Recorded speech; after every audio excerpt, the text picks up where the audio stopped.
Podcastirmãos.com. Olá, pessoas! Podcastirmãos.com de número 357 entrando no ar. Eu sou o Paulinho e recebo aqui de volta Cacau Marques, que entre as disciplinas espirituais a que ele menos gosta, tenho certeza que é o jejum. Eu tenho certeza também. E eu sou o Cacau Marques e tô aqui com a Adriana, que só pratica o jejum intermitente junto com as corridas dela. Olha, isso mesmo. É o jejum, assim, é um dia só chocolate meio amargo, outro dia só o chocolate normal. Assim conta, né, pastor? Eu sou a Adriana e eu estou aqui com o Caio, que vai nos ensinar a como não dormir numa Lectio Divina. Olha só. Muito bem, eu sou o Caio, aqui de Brasília, falando com vocês, com alegria de estar junto aí com o Paulinho e com a Adriana nesse programa. Muito feliz pelo convite, obrigado aí.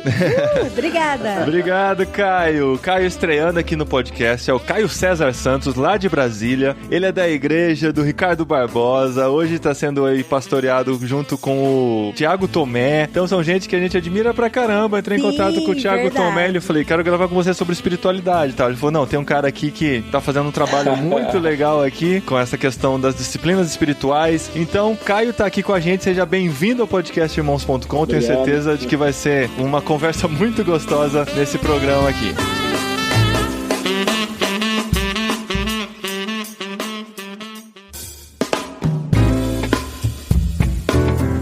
E a gente vai falar sobre disciplinas espirituais, olha só. Então, mas tem que ver se é disciplina de escola, ou se é disciplina, se é um ato de disciplina. De disciplinar, né? De disciplinar, ou se é uma disciplina no sentido quando eu falo pros meninos, vou te disciplinar, hein? É, exato. Isso é importante deixar qual que é a claro disciplina espiritual, aqui, né? Qual que é? Do que a gente tá falando quando a gente fala de disciplinas espirituais, né? Eu sei que existem alguns livros muito importantes sobre o tema, um deles é do próprio Ricardo Barbosa, né, Os Caminhos do Coração. É um cara que pensa em espiritualidade há muitos anos aqui no Brasil. Sim. E tem uma referência gringa também, que é o Richard Foster, que é a celebração da disciplina. São dois livros que falam muito sobre isso. E eu acho que, assim, eles servem de base para nossa discussão aqui. Com certeza o Caio conhece, o Cacau também conhece. E a gente quer falar um pouquinho sobre isso. Pra gente entender o que é a disciplina espiritual. E antes disso, sim, eu sei que daria um programa só sobre isso, mas a gente tem que pensar em linhas curtas, em um tweet de 140 caracteres, tentar entender o que é espiritualidade, né? Nossa! Porque, assim, se a gente vai falar de disciplina espiritual, claro, a gente saber o que é disciplina espiritual, a gente tem que saber o que é... Pra mim, disciplina espiritual vem os monges na cabeça sempre, não tem jeito. Silêncio, né? É bonitinho. Então, essa palavra disciplina, ela é complicada mesmo, né? A gente sempre pensa na palavra disciplina de uma maneira pesada, para não falar negativa. E eu tenho, então, pensado em utilizar como um substituto para ela essa ideia da devoção, né? Uhum. Devoção é aquilo que o devoto faz. Devoto é aquele que entende que deve votos a alguém, né? Então, a disciplina espiritual, ela está no contexto do coração. Por isso, o livro do Ricardo chama O Caminho do Coração. Como que nós nos aproximamos afetivamente de Deus? Espiritualidade tem que ser olhada de uma forma muito mais ampla. Senão a gente começa a pensar que é algo abstrato, fora do mundo real, né? E nós estamos conversando aqui sobre a vida. Isso. A vida inteira tem que ser espiritualizada, né, nesse sentido. O homem, o ser humano, não vive sem esse aspecto transcendente da sua vida. Porque geralmente a gente entra numa conversa e começa a trazer pro lado espiritual da coisa, a pessoa já fala, não fica espiritualizando isso não, isso é mais racional. Quando na verdade como se existissem fatias, né, do ser humano. É uma coisa que a gente sempre fala aqui, né, essa compartimentalização, olha aí, quase não saiu, da nossa vida, né? A gente achar que existe um setor espiritual onde a gente lá se encontra com Deus e no resto da nossa vida, do nosso dia, a gente está desconectado, né? A primeira ideia dessa espiritualidade é exatamente aquela que João nos traz lá no primeiro capítulo, primeiro versículo do seu evangelho, né? O verbo se fez carne. Isso já apresenta pra gente o seguinte, toda a espiritualidade, ela se faz presente na vida normal, na vida real, na vida concreta das pessoas, né? Quando a gente fala em vida espiritual, a gente não pode pensar em dicotomia dicotomia, mas numa integração daquilo que nós somos e daquilo que Deus produz na nossa vida, né? Então é mais ou menos nessa linha que eu entendo a espiritualidade, uma espiritualidade integrada e integral. E é simplesmente o relacionar-se com Deus, né? O ter Deus como alguém que faz parte da nossa vida, no nosso dia a dia. E a disciplina espiritual seria algo intencional, então, né? De como eu faço, de como eu busco e me aproximo, me relacionar com Cristo. Essa palavra, Adriana, ela é fantástica, né? Intencional. A ideia, eu tenho um amigo que ele sempre diz o seguinte: amizades são construídas de maneira intencional. Você tem que querer e tem que fazer por onde. E disciplina espiritual, então, é isso. É quando você toma consciência de que você quer conhecer melhor e se relacionar melhor com Deus, com o eterno, com esse ser que está aí, de certa forma, abrindo oportunidades para que nós o conheçamos e conheçamos de maneira mais profunda. Não tem nada a ver com uma lista de podes e não podes, mas é muito mais uma relação de uma amizade que se aprofunda. Eu gosto muito da metáfora do café, né? Vamos tomar um café e conversar uma conversa da alma. É mais ou menos nesse sentido. E aí você encaixa disciplinas, porque realmente tem que ser intencional. Tem coisas aí que não são assim, elas não aparecem por acaso. Você tem que se dispor a elas, né? Então essas disciplinas, por exemplo, do silêncio que vocês citaram, né? Porque o silêncio convida-nos à oração. A oração nos convida à meditação, à reflexão na palavra. Tudo isso você tem que ter um tempo para essas coisas, né? A gente tem que ter tempo para os amigos. Essa é a ideia. Isso é muito legal porque, assim, muita gente se frustra quando começa a pensar sobre as disciplinas espirituais, porque em muitos lugares isso é imposto, né? Em muitos ensinos, isso é como se fosse uma coisa assim: se você não buscar isso, você não vai ter a resposta de Deus para sua vida, você não vai alcançar aquilo que você quer, então você tem que oferecer algo para Deus te dar algo em troca. É como se a gente ficasse o tempo todo fazendo esse escambo com Deus, né? Olha só, eu dediquei uma hora de leitura da Bíblia e de oração pro Senhor, agora eu mereço ter aquilo que eu tanto quero, né? Quando, na verdade, a disciplina espiritual leva ao contrário, né? De a gente gastar um tempo com Deus pra gente entender mais a vontade dele e, assim, exercitar a vontade dele na nossa vida, né? E você trabalha também com a ideia da intimidade, né? Isso que eu chamo de amizade. Jesus, no final da trajetória dele com os discípulos, ele tem uma frase que é muito interessante, né? Ele diz assim: olha, eu agora não chamo vocês mais de servos, mas agora eu chamo vocês de amigos. E esse é o objetivo da vida cristã, é você se tornar amigo de Deus, né? Mais amigo. E amigo é aquele a quem o outro revela os seus segredos. Como você está falando, a vontade de Deus, ela ficará mais clara na medida em que nós formos mais íntimos dele, que nós percebamos melhor o que Deus tem como projeto. Não é um projeto específico, uma vontadezinha para uma coisa que eu vou fazer hoje. Não, é uma vontade para a vida, né? O que significa a vida humana, o que significa a minha vida no contexto da relação com as pessoas, né? Que tipo de serviço eu posso trazer como um cristão para abençoar as pessoas? Naquela ideia do chamado de Abraão, né? Vocês serão chamados para serem bênçãos para todas as famílias da terra. Você só aprende isso sendo amigo, né? Jesus fala assim: se você é meu amigo, você sabe a minha agenda, você sabe o meu projeto. Se você é servo, eu não te revelo essas coisas. É essa a ideia, né? Eu gostei disso aí que o Caio colocou, né? Sobre esse fundamento, né? Essas disciplinas que são a base de todo o resto, né? Quando a gente pensa, assim, na importância da gente buscar as disciplinas espirituais, buscar a espiritualidade cristã, a gente faz a partir de uma postura de fé nossa, né? Acho que as nossas práticas, que sejam devocionais, de religiosidade e espiritualidade pessoal, elas brotam de uma concepção que nós temos a respeito da vida toda, que a gente adquire por meio da fé, né? Então, no momento em que a gente passa a crer que existe um Deus, criador de todas as coisas, e não qualquer Deus, mas um Deus que nos ama, nós queremos desfrutar da experiência de viver, não ignorando esse fato, né? O fato de que Deus existe e nos ama. Esses são dois fatos, na verdade, não só, né? Então, às vezes, as pessoas podem viver um tipo de vida, um estilo de vida alheio a práticas religiosas particulares e pessoais, e mesmo as coletivas e as associadas e tal, e nem se diferenciar tanto das suas práticas em termos morais de pessoas que não são crentes, e vão dizer assim: não, simplesmente eu tô vivendo a minha vida como uma boa vida, eu sou uma boa pessoa, né? Mas a nossa fé não é simplesmente isso. Não, eu não sou bom porque eu sou pecador, mas eu estou em constante luta com um aspecto da minha vida, que é esse aspecto da queda, que é o aspecto do pecado, da carnalidade. E por isso eu busco uma vida que, em comunhão com Deus, me fortaleça também nessa caminhada, não me deixa cair na ignorância ou na alienação que eu vivia por causa do pecado, né? Então, tudo parte disso, né? Da oração, da leitura da palavra de Deus, e isso tudo vai espalhando raízes pelo resto da nossa existência. Por isso, quando o Paulinho falou, né, da gente gravar o programa sobre disciplinas espirituais, eu pensei justamente nisso. Porque, assim, a gente parte do pressuposto de que a gente quer ter um relacionamento com Deus, de que a gente quer buscar na intencionalidade de se relacionar com Ele, conhecê-lo melhor e deixar de fato que Ele seja o Senhor das nossas vidas. Mas aí eu queria saber como? Como, Caio? Quais são as formas práticas que a gente tem de intencionalmente buscar se relacionar com Deus? Pois é, vocês estão falando, eu estou me lembrando de um texto de Jeremias em que Deus fala para o povo de Israel assim: mas eu curarei vocês do pecado. É algo que Ele, se Ele não fizer por nós, a gente não dá conta sozinho, né? Então é uma promessa. Eu sempre costumo olhar para algumas afirmações de Deus e pensar no nível da promessa. Ele nos garante algumas coisas que essa relação pessoal com Ele vai trazer. Na prática, tem um terceiro aspecto do que o Cacau estava falando que me chama a atenção, que é assim: entender que há um Deus, entender que esse Deus é importante para a minha existência, e um aspecto fundamental é entender que esse Deus está presente,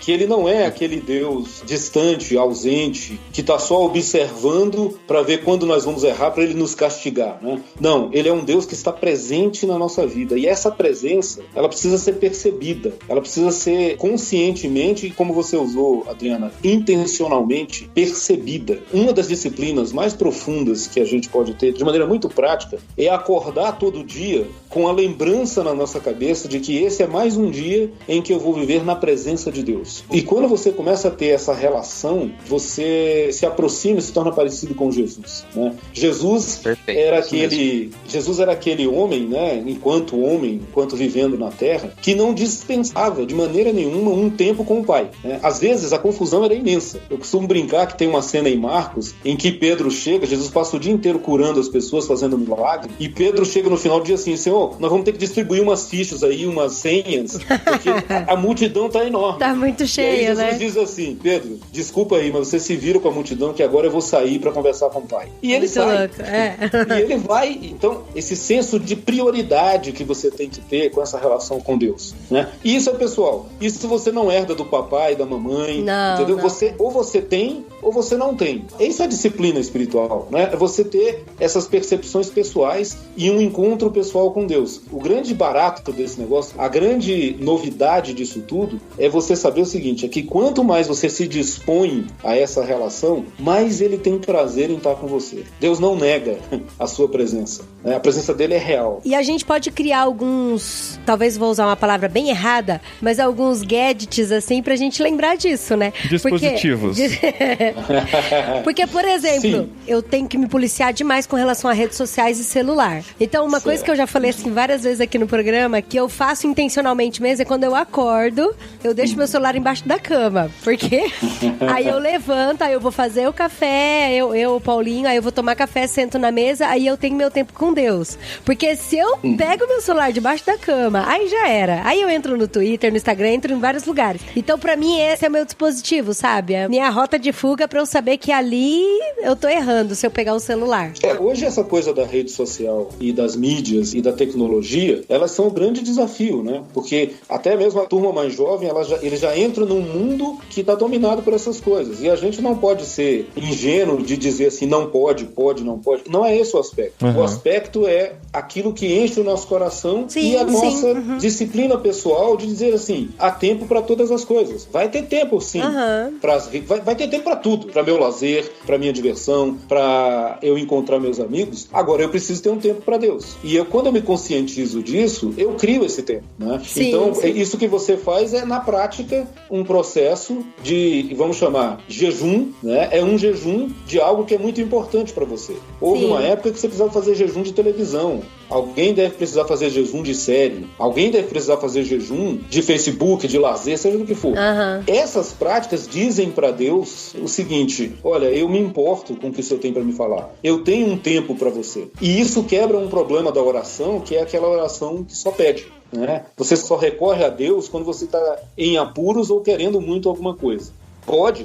Jesus diz, pedi e dá-se-vos-á, não tem problema. Agora, existe uma oração que é assim, você colocar sua alma diante de Deus, como os salmos nos ensinam, né? E simplesmente dizer assim, Senhor, obrigado porque o Senhor está aqui. Obrigado porque na minha vida eu percebo a sua presença. Sim, e isso muda a forma como eu me relaciono com as outras pessoas, né? Então, são disciplinas muito práticas, assim, são simples, mas difíceis, né? Porque muitas coisas chamam a nossa atenção e nós precisamos entender. Eu queria até falar aqui, deixar claro, pessoal, não que do jeito que eu tô fazendo é o jeito certo, viu? Não, porque, por exemplo, o meu dispositivo. Porque, por exemplo, tem uma amiga minha que ela gosta de ler o devocional no celular dela, que ela recebe toda manhã. Então, daí ela pega o celular, leva pro café, mas justamente pra isso, porque ela recebe o devocional no WhatsApp, no café e tal. E do aí próprio Caio, né? O Caio que tá mandando devocional todos os dias aí, tem que ser no celular. Eu tenho feito isso num grupo de WhatsApp e é engraçado. Olha, eu nem sabia disso, hein, Caio? Eu recomendo às pessoas o seguinte: quando você for fazer isso, desliga os seus gadgets. Liga o modo avião, né? Mas é assim, é muito prático assim. Pensa você numa mesa com 3 ou 4 amigos, numa refeição, num café, e essas pessoas todas olhando para os celulares e ninguém se olha, ninguém se encontra, né? É exatamente isso. Nós é que temos que ter a disciplina de olhar nos olhos daquele com o qual nós vamos conversar. Essa é uma bela metáfora quando você pensa em oração. Separe esse tempo para Deus. É só isso que ele quer. Deus não é aquele pai chato que fica podando tudo que você quer fazer. Agora, há um tempo em que você precisa sentar e ouvir. É simples, mas é profundo isso. Aliás, a profundidade da vida cristã está nas coisas mais singelas. Né? Jesus era muito singelo. Era aquele camarada que olhava para as flores e olhava para os passarinhos. E ele percebia algumas coisas, algumas verdades profundas que estão aí na vida, diante dos nossos olhos. Né? A gente precisa ter essa sensibilidade. Vida cristã e vida devocional é sensibilidade. É percepção dessas coisas. E você acha que hoje, além desse aspecto tecnológico, o nosso ritmo de vida, as cidades nas quais a gente vive, essas questões todas, também tem esse efeito negativo na nossa prática de espiritualidade? E o quanto você acha que isso leva também no aspecto de como a gente se envolve com a obra de Cristo na igreja, na vida cristã? Eu chamo isso de os barulhos do mundo, né? O mundo se tornou cada vez mais barulhento. E nós vivemos 2 problemas. Um barulho externo dessas coisas que você citou, que chamam a atenção. Por exemplo, todo mundo está conectado. Você fica procurando qual é a Facebook, o WhatsApp, e as programações são assim, aquela que for o melhor, e de repente de um momento para o outro você muda porque apareceu na sua telinha algo mais interessante. Só que isso gera na gente uma angústia de viver. Isso gera na gente uma ansiedade profunda. E essas coisas não podem ser o que dão razão para a nossa vida. Então, nesse sentido, há uma metáfora na espiritualidade cristã, que é a metáfora do deserto. O deserto é aquele lugar para onde você vai se despojando dessas coisas e onde você vai encontrar com o Pai. É a ideia de Jesus indo ao deserto e ali vencendo, superando essas tentações, essas coisas que aparecem, porque estava com a mente e o coração fixados na palavra. É interessante como Jesus vence as tentações no deserto através da palavra, né? Está escrito. É verdade. Está escrito, está escrito. Se você não tem essa base do que está escrito, como você vence a proposta que veio dessas coisas, né? Então, o deserto é esse lugar onde eu vou sem as minhas ferramentas, sem as minhas armas. Eu vou apenas com o coração e a palavra de Deus. E ali Deus vai me salvar, né? Eu acho que esse é o maior desafio dos nossos dias hoje, né? Como o Cacau falou, a gente conseguir parar, a gente conseguir se desligar. Porque, assim, hoje a gente tem como estar conectado 100% do tempo, se quiser. Sem dúvida, existem caixinhas de som, a prova d'água que você pode colocar dentro do chuveiro. E lá olha esse Paulinho. Não. A gente traz a pessoa em casa, né? Passa uma tarde inteira, conta todas as nossas... Faz um almoço gostoso. Olha esse é o problema da intimidade, viu, Caio? Ainda bem que Deus é o cara que a intimidade não faz esse mal. Deus não usa a nossa intimidade pra jogar na cara. Eu não sei, pelo que eu tô entendendo, alguém tá entregando alguém aí. Aqui eu falei pra ele que eu uso a caixa de som dentro do chuveiro pra ouvir podcast. E aí ele tá revelando isso. Mas a gente não toma banho junto, viu? É importante dizer isso.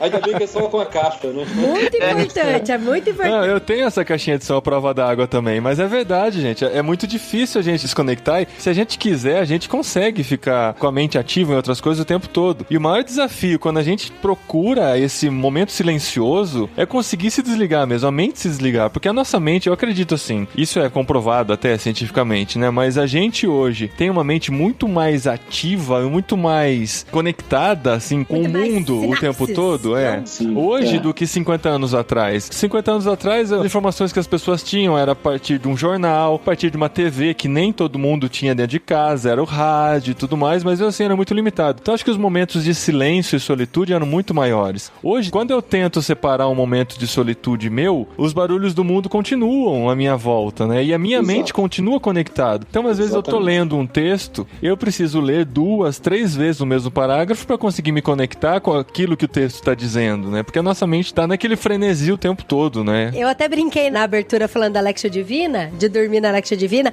mas, gente, eu não dormi na Lectio Divina, viu? É só brincadeira.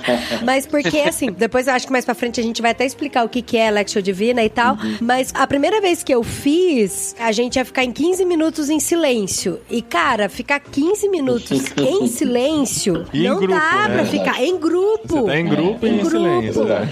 E aí eu ficava querendo olhar se tava todo mundo de olho fechado. Daí eu lembrava do filme que eu assisti ontem. Daí começava o estômago a fazer barulho. Eu falei, nossa, acho que o café da manhã não fez muito bem pra mim hoje. Daí, em 15 minutos, a hora que eu me conectei, que eu consegui acalmar meu coração, daí já começou a Lectio Divina, sabe? Já começou as frases e as falas. Daí eu falei, cara, então eu descobri que eu preciso de muito mais de 15 minutos pra poder me acalmar. E aí a segunda Lectio Divina que eu fiz era de meia hora. Daí eu falei, vou morrer. Meia hora eu vou morrer, vou cair dura aqui no chão. Daí os primeiros 15 minutos foi só pra acalmar o batimento cardíaco e respiração, é igual corrida, né? Daí depois que você consegue igualar o batimento cardíaco com a respiração, aí que você consegue prestar atenção e se acalmar e tal. Agora, vejam como isso é interessante. O silêncio, em todos os estudos, em todas as meditações, em todos os livros que você pegar sobre disciplinas espirituais, o silêncio é um pré-requisito, é um pressuposto. E é esse silêncio que você e o Cacau bem colocaram, que não é só um silêncio do mundo externo. Esse é o silêncio mais fácil, né? Você fugir, você ir para um lugar. O problema é o silêncio dos barulhos que estão dentro do coração. Né? O salmista fala, por que você está agitada, minha alma? Por que você está abatida? Por que está vendo com você? O salmista tem uma conversa, que é essa conversa que é a conversa mental, a conversa que está dentro da gente. E uma das formas de você conseguir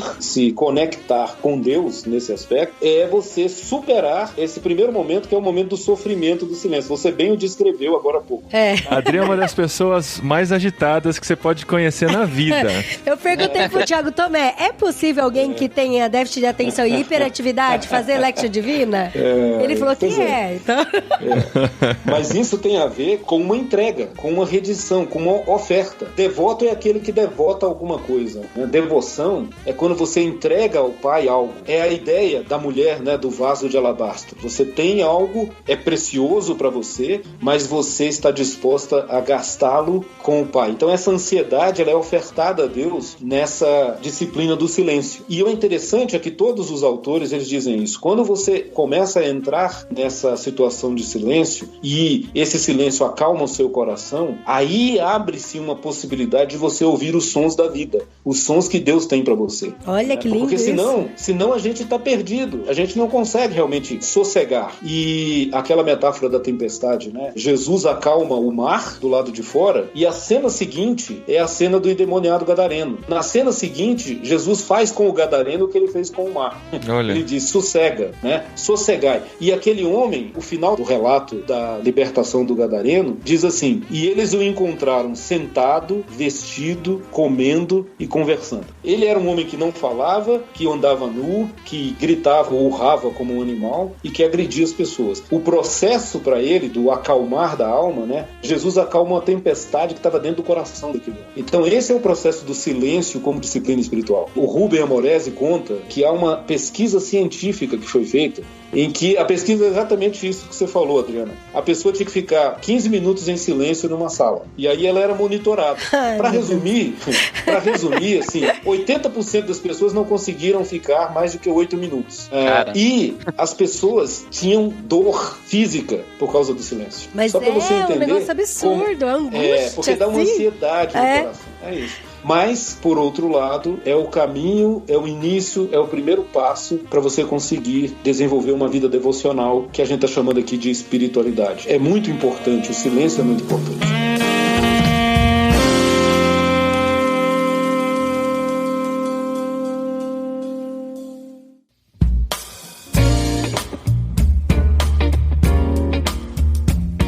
Então Então vamos explicar o que é a Lectio Divina. Porque é uma prática milenar, não sei como aconteceu isso.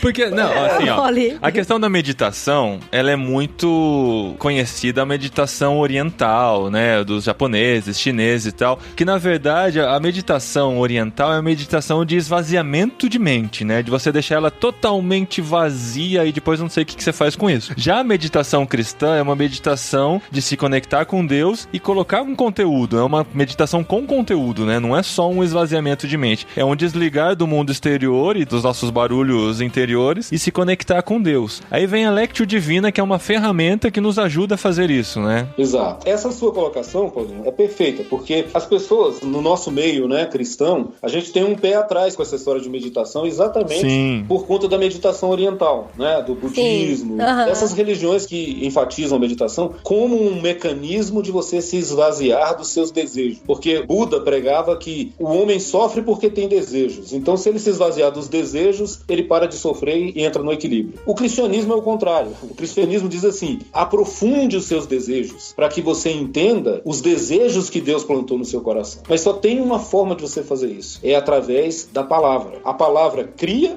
a palavra redime e a palavra sustenta a vida humana. Então, a Lectio Divina, e Lectio Divina é leitura. Essa palavra Lexio é leitura. É uma disciplina espiritual que foi formada ali pelo século XII por um monge chamado Guigo. Os monges trabalhavam nos mosteiros, nas vinhas, produzindo vinho, produzindo uvas, etc. E ele, carregando uma escada, ele teve a seguinte percepção: a vida devocional, a espiritualidade cristã, tem uma ferramenta interessante que se dá em 4 degraus. É como se fossem 4 degraus para você alcançar esse estado de devoção, de meditação, de espiritualidade. Que seriam esses degraus? A leitura, que é a Lexio, a meditação, que é a Meditatio, a oração, que é a Oratio, e a contemplação, que é o 4º passo, Contemplatio. Vou falar em 1 minuto cada uma delas. A leitura é você escolher um texto bíblico e parar, depois de um tempo de silêncio, de aquietamento da alma, né, e ler o texto. O 2º passo é você meditar sobre os significados mais profundos desse texto. Essa é a meditação cristã. Ela não é para se esvaziar, mas é para se encher da palavra.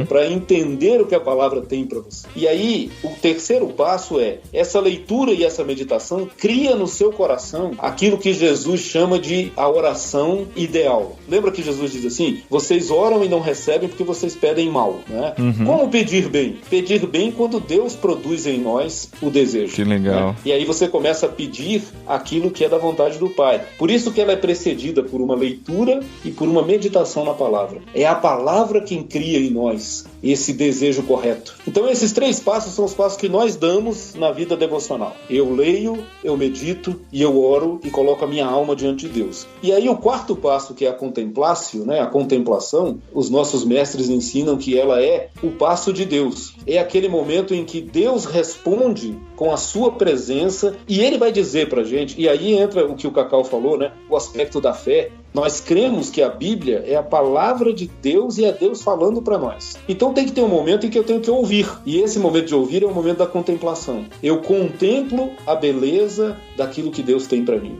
Essa é a Lectio Divina de uma maneira muito simples. São 4 passos. Você começa com uma leitura, você medita na palavra, você ora, coloca o seu coração e você espera, porque Deus vai falar com você. Isso é o que a fé nos dá, né? Essa é uma ferramenta muito prática da vida espiritual. Se você consegue fazer isso todos os dias, ou pelo menos em determinados momentos da sua caminhada, você vai ter a possibilidade de ouvir de Deus aquilo que Ele tem para você. Mas para você ouvir, você tem que estar em silêncio, você tem que parar, você tem que se desconectar um pouco das coisas do mundo. E aí Deus vai te falar, né? E é interessante que, geralmente, essa oração guiada, a gente fala oração guiada, mas acho que não é bem esse o termo, né? Todas as vezes que eu participei da Lectio Divina, eu escrevi essa oração. E é interessante como são coisas assim que estavam no meu coração e que muitas vezes eu não estava pensando naquilo há um tempo.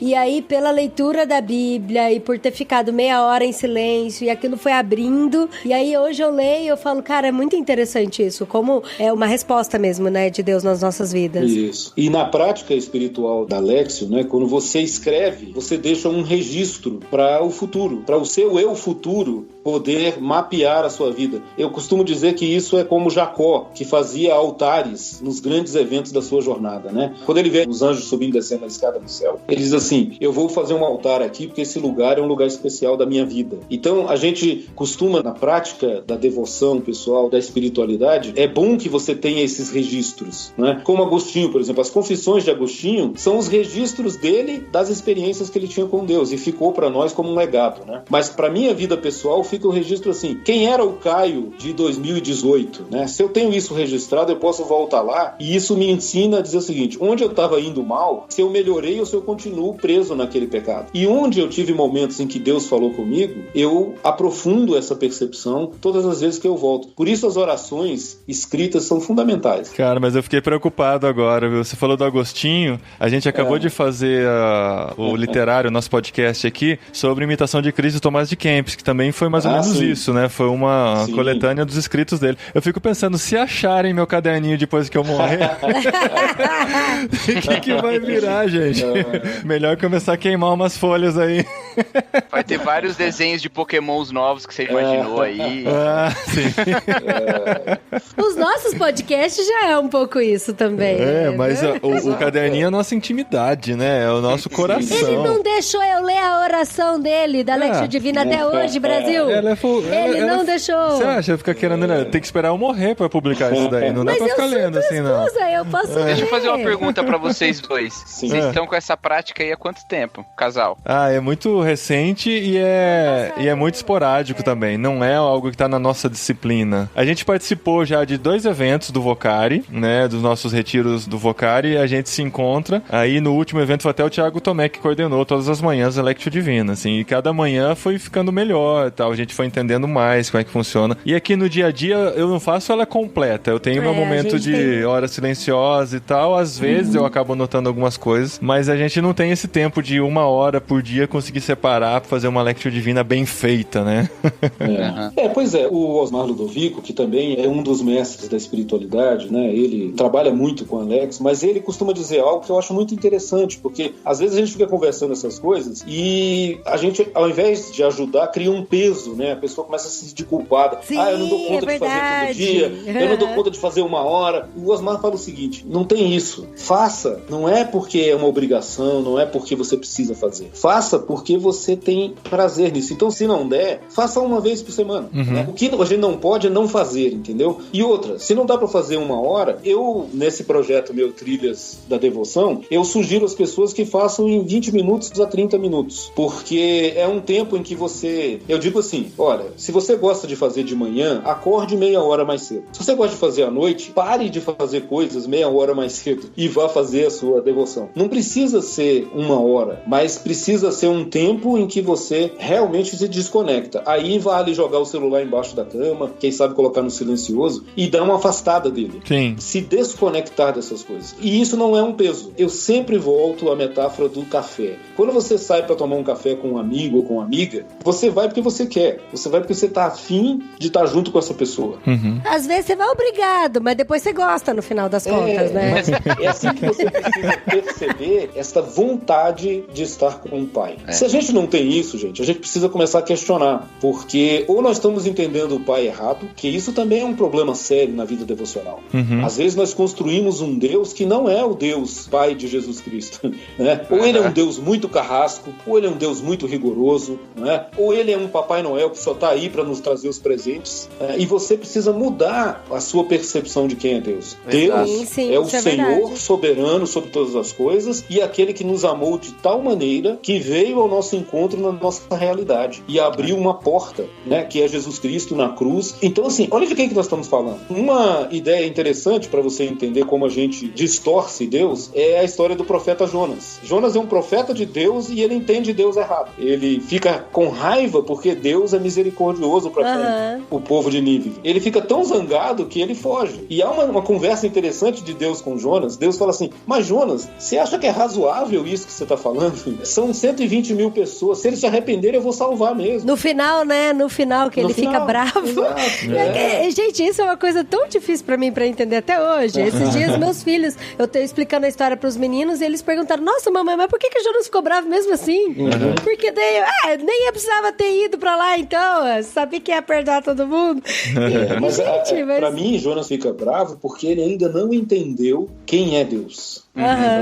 E a gente só entende quem é Deus se a gente olhar para Jesus Cristo. Jesus Cristo é a plenitude da revelação de Deus. E a gente tem que pensar em graça, misericórdia, perdão, aceitação. Essa é uma pessoa com a qual eu quero me relacionar. E essa mudança de chavinha, essa nova maneira de enxergar Deus e esse relacionamento com Deus muda a nossa forma de ver o mundo, muda a nossa forma de interagir com tudo na vida, né? A gente começa a entender que Deus tem um plano não só para nossa vida, mas tem um plano para a vida de todas as pessoas, e a gente vai começar a entender mais o coração das pessoas, saber que nem todo mundo pensa igual a gente, nem todo mundo se comporta igual a gente, tem gostos diferentes. Sim. E assim, muda, é uma mudança geral, né? A cosmovisão que muda, e eu acho que isso tem muito a ver com maturidade cristã, com maturidade espiritual. Quanto mais você conhece a Deus, melhor você interage com o mundo, né? Claro, você falou outra palavra-chave, nós estamos pegando palavrinhas-chaves, né? Intencionalidade, silêncio, devoção. Agora você falou uma outra, que é maturidade. Nós vamos amadurecendo nessa percepção de Deus. E essa maturidade realmente transforma a nossa maneira de nos relacionarmos com o mundo. Eu costumo dizer o seguinte, o Deus do religioso, da religião, que no Novo Testamento é exemplificado pelos fariseus, que ficam perseguindo Jesus o tempo inteiro, né? Esse é um Deus que, na percepção do religioso, nós controlamos. É aquele Deus, o Cacau falou um pouco disso, né? Que eu faço coisas para ele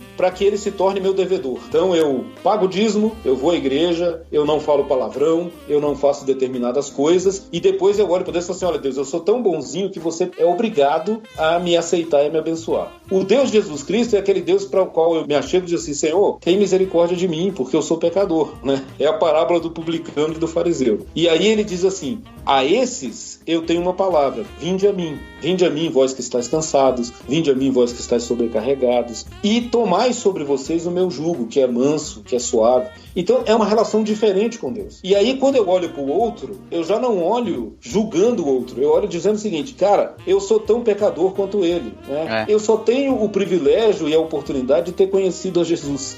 Isso é o que me salva, não sou eu. E aí você olha para o irmão ou para o outro, né, de uma maneira totalmente diferente. Bem disse o Paulinho, muda completamente a nossa forma de viver. Nós vivemos com alegria e com a tranquilidade de que Jesus nos abraça. E eu posso abraçar o outro. É muito simples, né?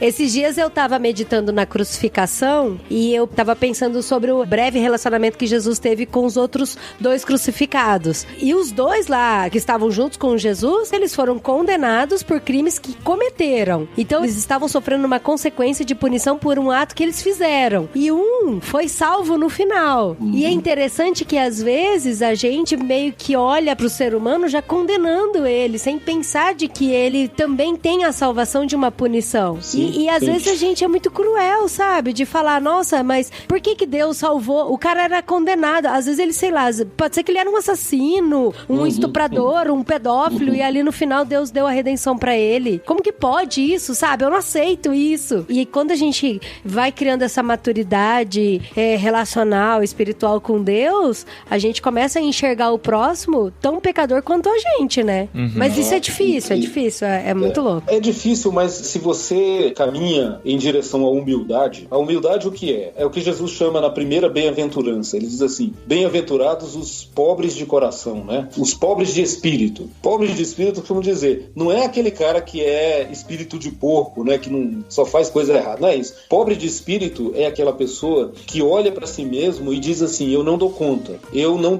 de ser como eu deveria ser. Eu não dou conta de não pecar. E quando você se percebe assim, isso traz sobre você a humildade de perceber que os outros também. A grande diferença entre os seres humanos não é pecar ou não pecar, porque todos pecaram e pecam. A grande diferença é a arrogância, né? A grande diferença é Deus não resiste a um coração contrito. Isso está nos Salmos, né? Mas a um arrogante, a um soberbo, Deus não dá trégua. Por quê? Porque o soberbo não reconhece, né? Tem jeito. E é uma coisa interessante esse texto aí, do pobre de espírito, né? Jesus usa um termo que o profeta Isaías usa também, quando ele fala do pobre de espírito, né? Deus fala que tá próximo do pobre de espírito, que treme diante da minha palavra. É muito interessante isso, né? Esse temor do Senhor diante do que ele revela na palavra dele. Então, até a prática de buscar a Deus na palavra nos leva a essa postura de quebrantamento e humildade necessária para um encontro real com ele. E esse vislumbre da glória de Deus, essa contemplação da glória de Deus, tem como seu efeito primário realmente esse quebrantamento, né? Isaías mesmo passou por isso lá no capítulo 6, quando ele vê agora o Senhor exaltado, né? E a primeira coisa que ele pensa é ai de mim, né? Então,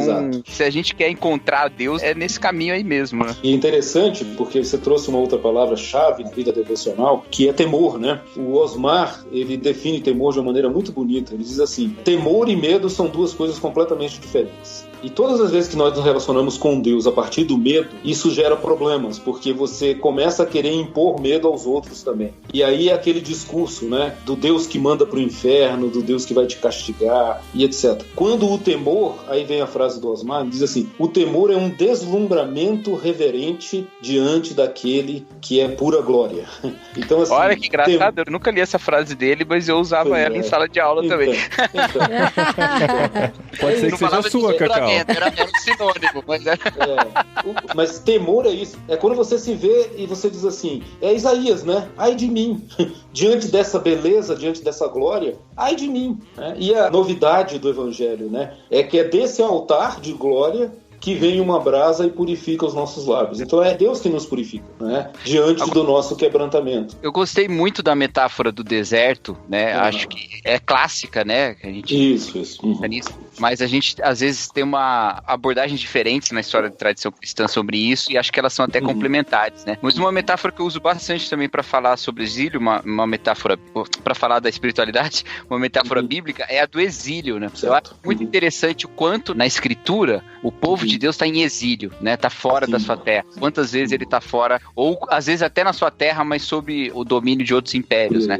E isso nunca fez com que a busca pelo nome de Deus, o invocar o nome do Senhor e essas buscas de espiritualidade, elas deixassem de ser presentes, né? Eu gosto muito de pensar em Daniel. Daniel tá no exílio, fora da sua terra, sem o templo, né? Sem toda a estrutura sacerdotal, sem a estrutura levítica, sem o rolo da lei, sem nada, mas ele continua tendo práticas de espiritualidade que levam ele a ter práticas de santidade. Ele não se contamina com alimentos do lugar onde ele tá, mesmo que não tem ninguém olhando pra ele, não tem um sacerdote pra puxar a orelha dele, não tem ninguém lá pra falar nada, ainda assim ele busca o Deus que é a esperança dele no exílio. Aí você vê ele orando 3 vezes por dia, você vê ele orando em conjunto com os amigos dele, ele vai atrás dos amigos dele, eles oram juntos, você vê ele buscando a adoração a Deus verdadeira, e isso pra mim traz um aspecto pra nossa espiritualidade, que é o fato de que nós vivemos exilados do reino de Deus, né? Nós vivemos sob a autoridade do reino de Deus, nós vivemos no reino de Deus em um aspecto, mas a gente vive exilado desse reino em outro, né? Que ele ainda não tá pleno. Então a gente, na espiritualidade, na busca por Deus, a gente reconecta a nossa mente com a realidade da presença de Deus no nosso meio. É como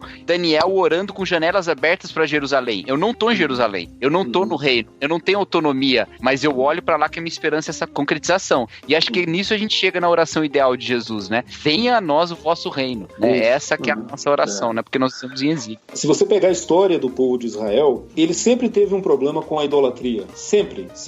A idolatria acompanhou o povo de Israel desde o dia que ele saiu do Egito, com o bezerro lá de ouro e etc. E você vai para o livro de Juízes, é uma sequência enorme, e reis, de gente caindo em idolatria. A forma de Deus curar isso foi o exílio. Depois do exílio da Babilônia, do exílio mais pesado, Israel parou de adorar os ídolos pagãos. Mas teve um preço alto para isso, né? Que foi a percepção. Outro dia eu estava lendo um salmo belíssimo, né? Tem até uma música sobre isso, que diz que quando nós nos assentávamos às margens dos rios da Babilônia, as pessoas vinham nos perguntar, né, como é que era a vida lá em Israel, né? E a gente chorou. Nós chorávamos à sombra das árvores ao lado dos rios da Babilônia. Que é quando o povo percebe o que ele perdeu. Nós perdemos ídolos, nós perdemos. O exílio traz essa ideia de que, assim, nós perdemos a comunhão e a gente precisa retomá-la. E isso cura a idolatria que estava no coração deles, né? O que cura é essa vontade de retomar, né? O que cura é o desejo pelo Deus verdadeiro, né? Sim. E Deus tinha falado isso, né? É interessante isso, porque no Deuteronômio ele fala, se vocês adorarem deuses que não são deuses, vocês serão levados para serem servos desses deuses. Esses deuses nem existem, né? Vocês vão ser servos de coisas que não existem. É muito louco isso. E outra ideia interessante, já que nós estamos aqui divagando sobre esses exílios, né? É de que também o Salmo nos coloca, até que de uma maneira irônica, Deus fala, olha, isso é um princípio espiritual, tá, gente? É um princípio da espiritualidade, é assim, você vai se tornar semelhante àquilo que você adora. Esse é um princípio espiritual. Você se torna parecido com aquilo que você adora. E aí o Salmo nos diz, se vocês adorarem ídolos que têm boca, mas não falam, que têm ouvidos, mas não ouvem, que têm braços, mas não abraçam, vocês se tornarão como eles. Pessoas vazias, frias, seres humanos menos do que humanos. E aí, olha que interessante, quando Jesus vem, se a gente pegar o rol de milagres que Jesus faz, Jesus está curando olhos, está curando bocas, está curando ouvidos, está curando mãos e está curando pernas. O que é isso, né? Jesus está reconstruindo a humanidade como ela deve ser. Nós somos gente capaz de amar, de ver, de enxergar, de adorar, de proclamar. Então, toda vez que eu adoro a Jesus, eu me torno mais parecido com ele, mais humano, mais integral, né? Mais íntegro. E toda vez que eu adoro ídolos, eu vou me desumanizando, vou me tornando menos do que humano. Isso é fantástico. E só pra finalizar, gente, eu queria citar aqui, por cima mesmo, assim, pra gente ter uma noção. Às vezes as pessoas estão perguntando o que além de oração e leitura bíblica é considerado uma disciplina espiritual, dá pra fazer muita coisa, meu amor. Escuta a lista. No livro Celebração da Disciplina, do Richard Foster, ele categoriza em 3 áreas, né? Ele fala das disciplinas interiores, das disciplinas exteriores e das disciplinas comunitárias. Nas interiores, ele coloca a meditação, a oração, o jejum e o estudo. Nas exteriores, a simplicidade, a solitude, a submissão e o serviço. E nas disciplinas comunitárias ou corporativas, a confissão, a adoração, guidance. O que é guidance? A adoração é orientação, né? Deve ser orientação, mentoria. Orientação. A orientação e a celebração. Exato. Então, dentro de tudo isso aqui, eu acho que encaixa muito, ou tudo que a gente conversou aqui sobre isso, mas vai ter que ficar para outro programa. Eu só vou lançar a dúvida aqui, a questão, porque dentro de tudo isso, a única coisa que para mim não faz sentido diante de tudo que a gente colocou é o jejum. Parece que o jejum ele tá fora, se ele foi inserido assim, vamos colocar porque tá na Bíblia e tal, mas assim, né? Não, o jejum do jeito que ele explicou ali do celular, eu acho que tava esse jejum eu entendo, o jejum de, o celular tá me fazendo mal, eu vou ficar longe dele pra poder me conectar com Deus. Mas quando que a comida vai me fazer mal, gente? Mas sabe uma coisa que eu acho dessa lista do Foster? Ela não é extensiva, né? Eu acho que existem algumas coisas edificantes demais e poderiam ser vistas como disciplinas espirituais na Bíblia que não estão aqui, né? Eu gosto, por exemplo, da ideia da comensalidade, por exemplo, né? A gente sentar e ter uma refeição seria uma disciplina, né? Uma disciplina corporativa, né? Eu acho que é uma coisa muito presente no Ministério de Jesus Cristo e não está nessa lista, né? Então, ela não é extensiva. Eu ia botar também lá o café, o pão. Exato. A comunhão. Então, essa coisa da mesa, né? Se você olhar os evangelhos, as coisas mais importantes que Jesus disse, ele disse em volta da mesa. Pode ir atrás, né? A parábola do filho pródigo nasce em volta de uma mesa, né? A história da ovelha perdida nasce lá. E a última ceia, que é a Santa Ceia, é uma mesa. Caio pode escrever um livro sobre isso com o título Falando de Boca Cheia. Olha só. Tá vendo, ó? Mais um ponto contra o jejum. Tá vendo? Tira o jejum e bota a comida farta, então. Mas a gente volta, vamos deixar o suspense, a gente volta depois pra falar sobre o jejum. Deixa as pessoas tacando pedra em mim aí. É o cliffhanger pra próxima temporada. Muito obrigada, viu, Caio? Gente, foi uma alegria, hein? Um prazer conhecer vocês e ter esse papo. Foi muito legal.